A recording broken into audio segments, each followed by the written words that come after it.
How will the ACC shake out in the regular and postseason in 2025?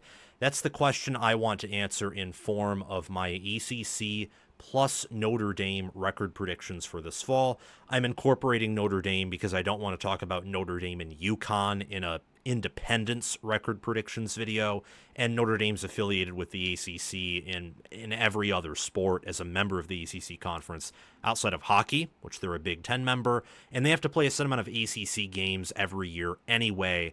And I, by the way, am very excited for their upcoming, I think, 10-year series with Clemson.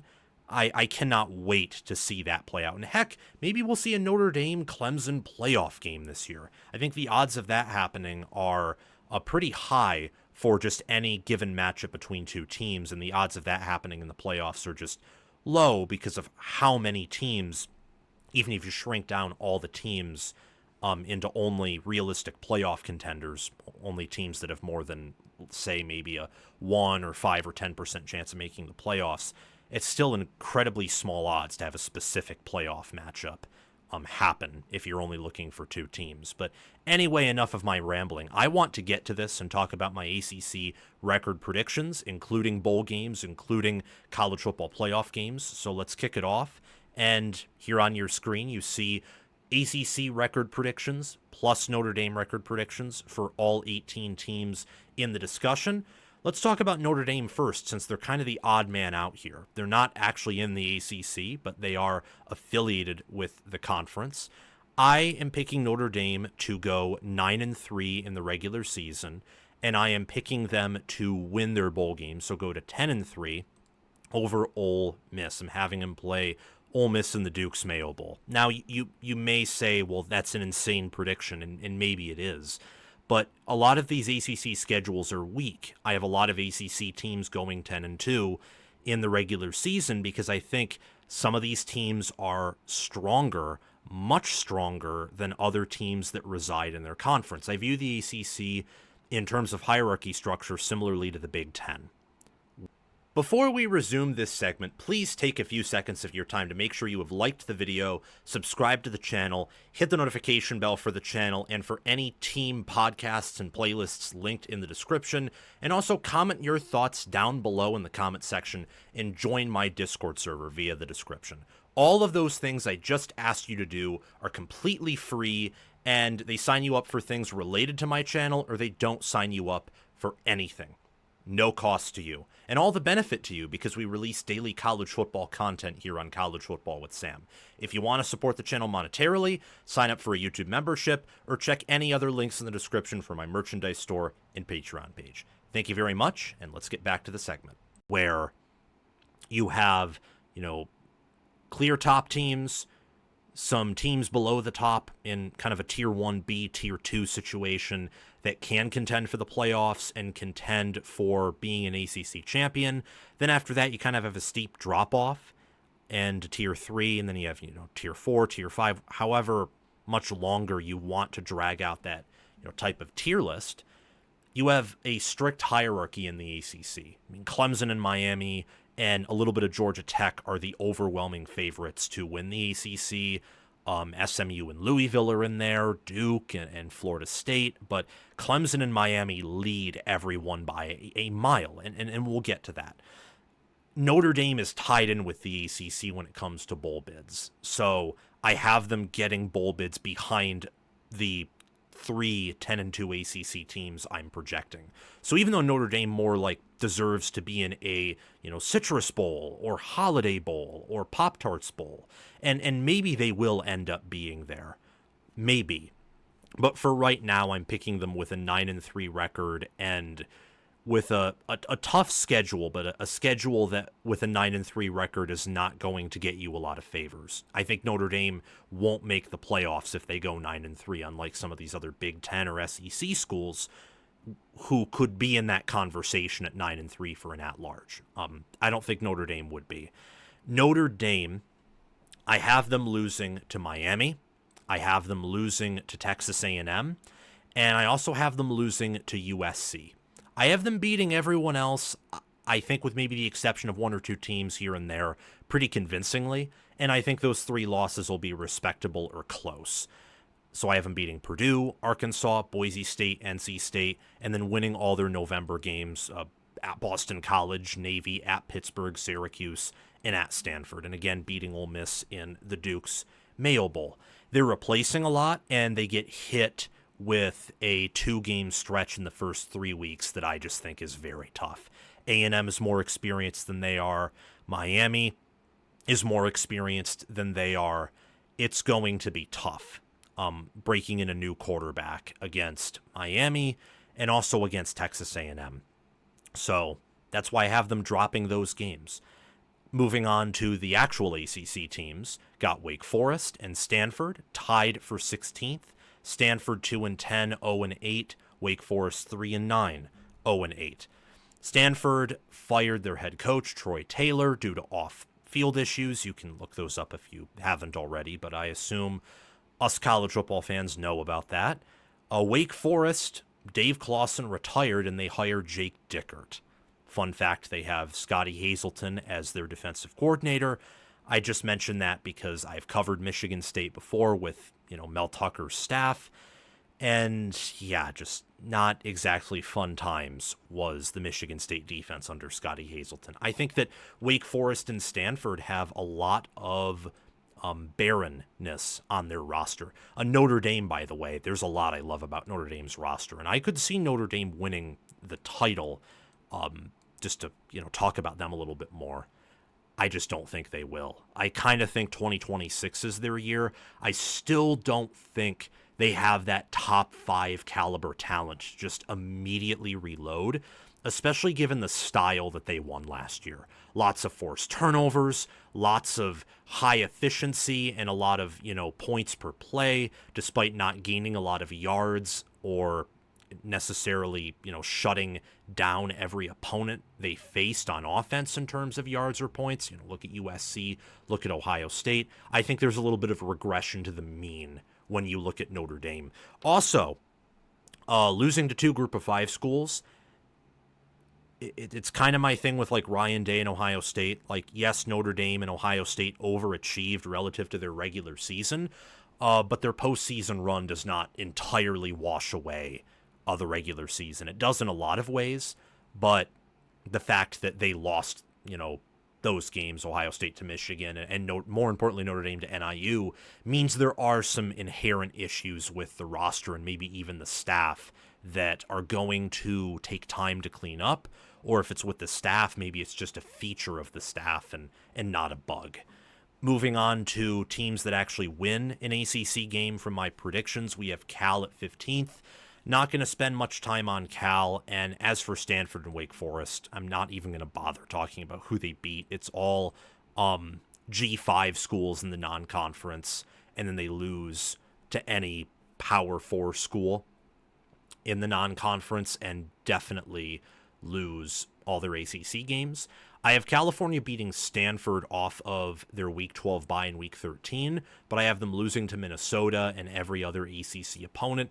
They just got raided in the spring portal window. I kind of feel bad for Devin Brown transferring there. Looked like he had a ton of offensive weapons, and then they all left. I have Virginia Tech and Boston College tied for 13th, both going 2-6 in ACC play. Virginia Tech, I have beating Wake Forest in California in addition to Old Dominion and Wofford. I have them losing to South Carolina, Vanderbilt, NC State, Georgia Tech, Louisville, Florida State, Miami, and at Virginia. I almost picked Virginia Tech to go to the ACC championship game last year. I am glad I backed out of that because that staff did not do a good job managing the talent. They got rated a bit in the portal. They don't return a lot. I don't have a lot of all ACC players for Virginia Tech. I don't. And neither for Boston College, although I think Boston College will be a better team than Virginia Tech, certainly in terms of coaching and game management. I have them beating Fordham, Stanford, California, and UConn, but losing to Michigan State, Pittsburgh, Clemson, Louisville, Notre Dame, SMU, Georgia Tech, and Syracuse on the road. NC State. I have NC State going 6-6, 3-5. They are 12th in my ACC standings predictions. I have them beating East Carolina, Virginia, which is classified as a non-conference game, at Wake Forest, At Duke, I have them dropping that game. I have them beating Virginia Tech, Campbell, and then North Carolina at the end of the year to reach bowl eligibility. I have them losing to, in addition to Duke, Notre Dame, Pittsburgh, Georgia Tech, Miami, and Florida State. In their postseason game, I have NC State matching up against Cincinnati and losing that game, going 6-7, 3-5. Virginia, Pittsburgh, and Syracuse are tied at 4-4 in ACC play, all tied in 9th place. Virginia, I think, will break through because their schedule is easy, and I like the offensive line that they have built. Noah Jose or Josie, correct me if I'm mispronouncing the last name, Brady Wilson, you have Mikhail Boley. There's a lot of good players on Virginia's offensive line, and they also brought in some, good transfers like Mitchell Melton, for example. So I like where Virginia is at in terms of just trying to reach a bowl game or maybe go a game above that. I have them beating Coastal Carolina, William and Mary, Stanford, Washington State, California, Wake Forest, and Virginia Tech, losing to NC State, Florida State, Louisville on the road, North Carolina on the road, and also Duke on the road. This is going to be a very up and down team who I think will perform much better at home than on the road, in part due to their limitations in talent. I have them facing off against South Carolina in the Birmingham Bowl and losing that game pretty convincingly. Pittsburgh, I almost picked as a sleeper, but then I reminded myself that their quality of team last year was pretty putrid by the end. And I'm not exactly someone who's extremely high in Eli Holstein, although I think he does have some talent. They do have some good players on the O-line. I think they have the two best linebackers in the ACC in Kyle Lewis and Rasheem Biles. But I don't think they're better than, say, Louisville, Georgia Tech, Miami, or Notre Dame, all of whom are on their schedule. And Pitt's due to losing a game that doesn't really make sense, whether at home or on the road every year. I have them losing to beating Duquesne, Central Michigan, West Virginia, Boston College, Florida State, NC State, and Stanford, losing to Louisville, Syracuse, Notre Dame, Georgia Tech, and Miami. So I actually have them starting off 7-2 and then finishing 7-5. So kind of having a late season collapse again. Not to the same extreme, and I think they will be a better team this year than they were last year. And I have them matching up in their bowl game against an American team in the Fenway Bowl, and probably winning that game, although given last year's loss to Toledo, nothing's guaranteed. Syracuse, I have them going bowling despite one of the toughest schedules in America and definitely the toughest in the ACC. 7-6, 4-4. I actually have them beating an SEC team. LSU is who I have Syracuse beating in the Gasparilla Bowl.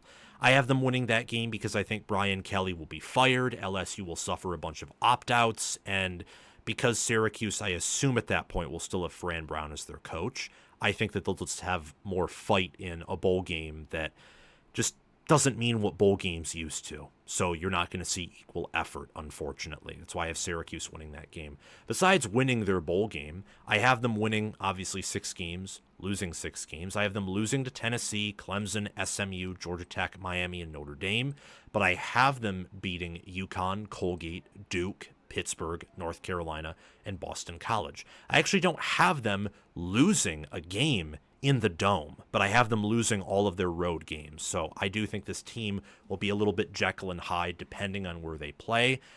Given the travel, the location, and just the environment, I think that stadium is a kind of weird, scary place to play, especially with a head coach like Fran Brown, who I think is a fiery individual, and I really like him as a head coach. Tied for 6th, we have North Carolina, Duke, and Florida State, all with 5 wins in the ACC and 3 losses. North Carolina benefits from an easy schedule. I like their roster composition enough to pick them to have a winning record in ACC games. I have them losing to TCU, Clemson, Syracuse, and NC State, but beating Charlotte, Richmond, UCF, California, Virginia, Stanford, Wake Forest, and Duke. Easy schedule for Bill Belichick. And I have the North Carolina Tar Heels playing in the Military Bowl and probably beating that opponent. Maybe Bill Belichick goes off to the NFL after a year. I think it will probably take more than a year for him to, rehabilitate his image and get back into the NFL, if that's what he wants to do. I say that just given he's interviewed for NFL coaching positions before, and different teams chose different people to lead their organization than Belichick. And Belichick's old. He is. And he didn't exactly have a, hot finish to his career after Tom Brady left in New England. So I think North Carolina is a good position for him to settle down, rehabilitate his image, and if he is still the, football genius and has the high football acumen that many think he does, and personally I think he does, then he should be able to dominate within 2 to 3 years. Not the ACC, because Clemson and Miami exist, but be able to dominate probably everyone else and be in that college football playoff and ACC champions conversation every year.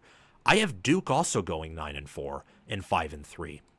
I really, really like Duke. So on Michigan podcast, Steve Dace was discussing how he thinks that Duke could represent the ACC along with Clemson in the ACC championship game.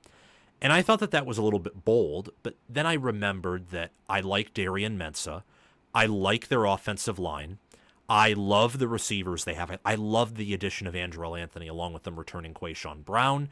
And they have a lot of good players on defense, especially at edge and at DB. And they have good lines of scrimmage overall at D tackle as well. And their schedule, it's doable, guys. You play Elon week 1, Illinois week 2 at home, Tulane on the road week 3. Probably a tough non-conference schedule, but all those games are winnable, and I have Duke going 2-1 there, beating Elon and Tulane, losing to Illinois.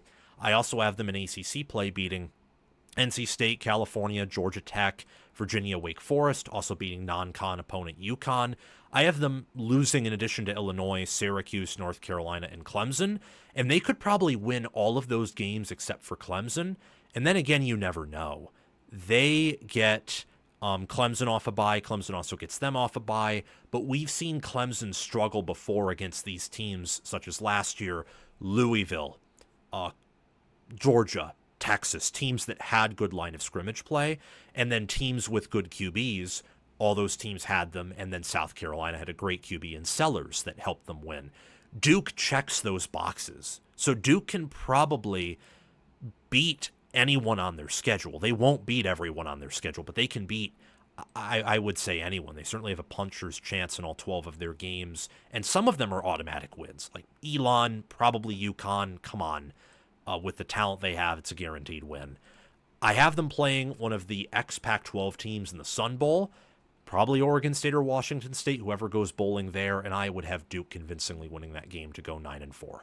Florida State, I have going 7-6, 5-3. Don't know if this will be good enough to keep Mike Norvell's job, but given the buyout and the fact that they finished 7-5 in the regular season, I think he's probably surviving entering 2026, but on an even hotter seat than he's on right now. I have them losing to Alabama and Florida, beginning of the year, end of the year, pretty handily. And in ACC play, I have them losing to Miami and Clemson handily, and having an upset loss to Pittsburgh. I just think Pitt's one of those teams that has some talent here and there to get upset, but then also pull off an upset or two. And then I have Florida State beating East Texas, Kent State, Virginia, Stanford, Wake Forest, Virginia Tech, and NC State. Obviously, not a detailed analysis of Florida State, who is one of those bigger brands and one of those bigger programs, one of the more successful programs ever since the 1990s and the Bobby Bowden era, and they won a title even after he left. But it does feel like they are getting passed by. And I read this statistic today. Very sad statistic. Apparently, this is crazy. Apparently, not a single player recruited out of high school by Mike Norvell has been drafted. This is since 2020. Since the 2020 recruiting class. All the players they have, this is from Brad Powers, by the way, all the players they have recruited out of high school in the Mike Norvell era have went undrafted. All the players on their roster who have been drafted came from where? The transfer portal. So, what a wonderful job by Dabo Swinney to age gracefully in that regard. I still think he hasn't used the portal enough, But, he's in a better position right now than Mike Norvell is at Florida State. And what an absolute act of self-vomiting for Florida State to go from, 13-1 to 2-10. That was so bad. I have them losing, by the way, in their bowl game to Minnesota. Yes, you heard that right. Because P.J. Fleck wins his bowl games. P.J. Fleck knows how to build a program. I don't think Norvell does. So therefore, in the Pinstripe Bowl, Minnesota will beat Florida State. Imagine telling a Florida State fan that after the 2013 national championship when they beat Auburn within 30 seconds of the game ending. Now, tied for third, we have Louisville, SMU, and Georgia Tech. All of these teams can reach the playoffs or play in the ACC championship game. Any of these teams. I would give Georgia Tech the best odds out of all of them to reach the playoffs because their schedule has Colorado and Georgia in the non-con. So that does mean their record could be worse because their schedule's tougher. It also means if they achieve the same record as SMU or Louisville, they will have a stronger strength of record. I have Louisville losing to Clemson and SMU, but beating everyone else in their non-con, including Kentucky, and Pittsburgh, Virginia, Miami, Boston College, Virginia Tech, and California in conference. I think Miller Moss is going to fit with Jeff Brom like a glove. I think that Isaac Brown and Duke Watson could be the best running back duo in the ACC in the nation, and I love some players they have on defense and their wide receivers. For SMU, I have them beating Baylor and TCU in the non-con in addition to, two other FCS or recent FCS schools. And then I have them beating Syracuse, Stanford, Wake Forest, Boston College, Louisville, and California, winning 10 games, but losing to the two biggest teams on their schedule, Clemson and Miami. SMU I like because I think Kevin Jennings is a top 4 quarterback in the ACC, and I love their trench play. I think that they have good tackles, good enough interior offensive linemen, the best tight end duo in perhaps the nation, but definitely the ACC. And I love what they have in the defensive line. I think they're deep there. And they also have, similar to how Pitt has the 2 best linebackers in the ACC, SMU has 2 top 3 safeties, Isaac Nwokobia and Ahmad Moses. And both of them are only behind Duke's Terry Moore, who I have as the best safety in the ACC. I also like SMU's coaching staff, and as a sneak peek, I think they are going to be one of the better programs in the nation and one of the best in the ACC in the next 5-10 years because they have deep pockets, and I think it's going to take a while for these NIL rules to resolve themselves, and Lashley's a great coach, and him and his staff will only get better from here on out. JT Sports, friend of the channel, and Bald Father Betts, another friend of the channel, are 2 people who have been telling me about SMU and this program that they could be building in terms of leveling up. And I'm buying into it, and I think you should too. For Georgia Tech, I have them losing to Clemson by probably anywhere from 1 to 3 points and then losing to Duke in similar fashion. I have them beating Colorado, Gardner-Webb, Temple, Wake Forest, Virginia Tech, Syracuse, NC State, Boston College, Pittsburgh, and Georgia. Yes, neutral field, they're going to beat Georgia. All because of Haynes King, Jamal Hayes, their offensive line, and then besides Clemson, they have the best defensive tackle group, or at least starting offensive tackle group in the ACC. Don't exactly know how their depth is behind Akello Stone and Jordan Vandenberg, but I love what they have in the trenches. I have Louisville losing to Auburn in their postseason appearance in the Gator Bowl. I have SMU losing to Washington in the Holiday Bowl, and Georgia Tech beating Kansas State in the Pop-Tarts Bowl, just for context. So that explains the 10-3 for SMU and Louisville, and the 11-2 for Georgia Tech. Georgia Tech, I had it coming down to them and the 4th or 5th best SEC or Big Ten team. For the Big Ten, that was Michigan, and for the SEC, it was Alabama. I think that as long as Michigan or Alabama go 10-2 regular season, they would get in over Georgia Tech, even if Georgia Tech has a better win than they do. And I think beating Georgia neutral field would be more impressive than my projected Michigan win over Ohio State or Alabama's next best win, which would probably be against Tennessee or Oklahoma at home.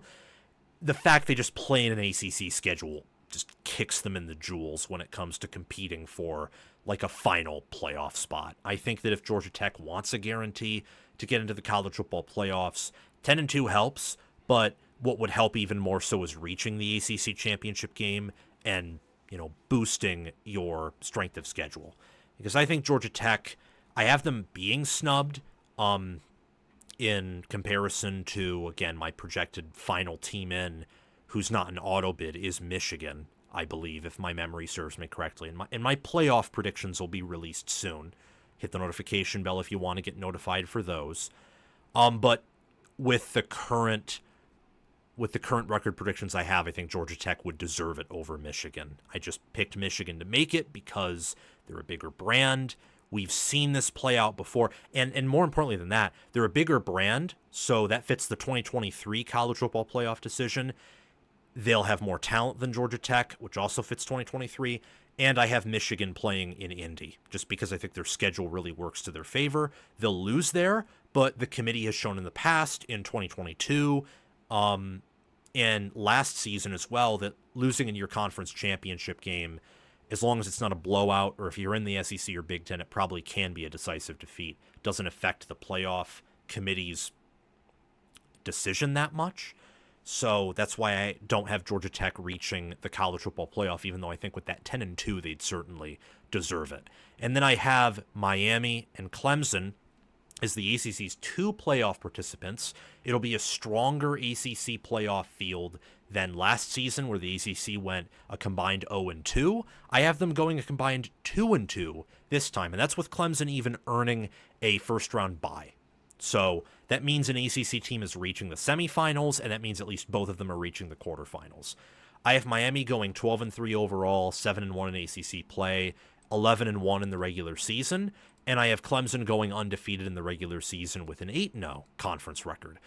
Between Florida, Notre Dame, and SMU, and part of me considered Pittsburgh because it's late in the year, it's a back-to-back road game after Virginia Tech, and Cristobal just loses those random games.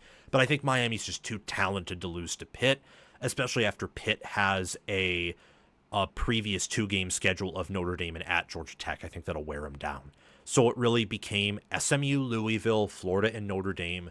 Which team is Cristobal losing to? Because he's going to lose one of them. SMU, Louisville, and Notre Dame are all well coached. Florida is not.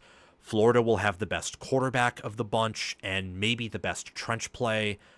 At the time that Miami plays those teams, Florida might be the most talented. But I just thought to myself that not too many coaches are worse in-game coaches than Cristobal, and Napier's one of them. So then I removed that from the list. It could be possible, I just decided to not pick that one. I think Notre Dame's in a tough spot traveling to Miami in week 1, especially if Beck's healthy, so I crossed that one off. It came down to Louisville and SMU. Cristobal typically loses these games, I think, a little bit later in the year after a few games, and the team just can no longer maintain the same energy game through game. That's hard for any team in college football. I chose Louisville off the bye. I think that maybe Miami could come off the bye sleepily. Braum is a way better in-game manager, game planner than Cristobal is, and it's perfect. I think that Miami does have some issues in terms of depth at D-tackle that just based on scheme and players, I think that Florida and Louisville would best exploit. Notre Dame could as well, but Notre Dame's scheme under Denbrock's been more off-tackle, and Miami has excellent defensive ends. So I just chose Louisville there. I think they lose to Louisville, but beat Notre Dame, Bethune-Cookman, USF, Florida, Florida State, Stanford, SMU, Syracuse, NC State, Virginia Tech, and Pittsburgh. I have them losing to Clemson in the ACC championship game, though.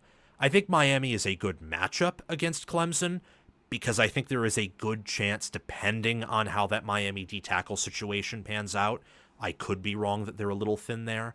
But if I am wrong, I think that Miami could have a trench edge because I think Miami has a deeper O-line and probably a more talented offensive line and definitely a better running back room. But Clemson's just so much more talented on the outside, and Sweeney's a better game manager, I think, than Cristobal. So I had to give Miami that ACC championship game win. Clemson I have beating LSU, Troy, Georgia Tech, Syracuse, North Carolina, Boston College, SMU, Duke, Florida State, Louisville, Furman, and South Carolina. Also beating Miami. In the college football playoffs, I have Miami as the 5th seed, so they'll host Boise State, the 12th seed. I think win that game pretty decisively before moving on to the Cotton Bowl to play 4th seed Texas. And I think Texas, even with all they lose on the O-line and all they lose in general, their returning production's low 50s, Miami's the high 50s. Texas is much more talented than Miami. They have a much better coaching staff. Texas can do everything Miami wants to do and more, but better. That's a bad matchup, and that could get ugly. So I'm definitely pegging that as a loss. 1-1 record for the Hurricanes in the college football playoffs. I have Clemson getting a first-round bye. They will open up the Orange Bowl playing the winner of the first-round game between the 7 and 10 seed. I have Oregon as the 7 seed and winning that game. And I debated this one. I think that Oregon is going to be this team that, like Ohio State, is going to get hot. They're going to start the year very shaky, and some will even... I think both of those teams will undergo the 2023 Alabama experience early in the year, where you kind of freak out about where they are in September, but then in October you think, okay, they're getting better. And then in November you think to yourself, I would prefer to not see these teams in the playoff. I think unless you're one of the 2 best teams in America. And while Clemson is close, I don't think Clemson has quite the talent Texas does anymore. They're close, and they're within margin of error to actually be more talented than Texas. I could be wrong there, but I just don't think they are. And then I think Penn State's staff is way better than Clemson's, and Penn State doesn't return as much, but they have a similar age and seasoning to them. And I think that, look, Clemson's done a worse job at Penn State recently of competing in the big games, even winning the big games, and even winning the small games you should win. So Clemson's in that zone where you may not want to face an Oregon or an Ohio State, but you may be good enough to, even when they're peaking, still, beat them or be the better team. I sided with the latter because Oregon has questions on defense that I don't know if they've addressed. Clemson did address their questions on defense. They brought in Tom Allen, who I think, while not an elite DC, is good or great, and that's way better than Wes Goodwin. I mean, with the talent they have in the D-line and corner and linebacker and safety as well. I mean, safety's their worst room on defense, and I think their safeties are great. Feature NFL players there. That defense by the end of the year is going to be mean for Clemson, if not at the beginning of the year too. And that offense could be the best. So I have them beating Oregon in the Orange Bowl, and then I have them losing to Georgia in the Fiesta Bowl. I think that Clemson will be better than Georgia. I do. I straight up think they will be better, which is a stark contrast to last season. However, I still think Georgia is physically tougher.